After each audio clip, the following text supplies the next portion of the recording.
Welcome to Code Fix, where you learn and enhance your programming experience. In this video we have shared how TypeError unsupported operand types for plus int and set. This error occurs when you try to add, using the plus operator, an integer and a set, which is not a valid operation in Python. This error occurs when you try to perform an addition operation between an integer and a set data type in Python. Here is an example that could cause this error. When you run this type of example code, then you will get this error. The solution to this error is to convert the set to a compatible data type before performing the addition operation. For example, you could convert the set to a list and then perform the addition. Now let's run this example code. Here is the output you will get.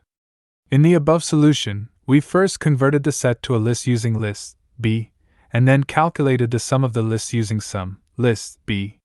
Finally, we added the integer a to the sum to get the desired result. Hopefully this video helps you to sort out the issue you were facing. If you still face problem or need further help, just write in comments. I will reply you as soon as possible.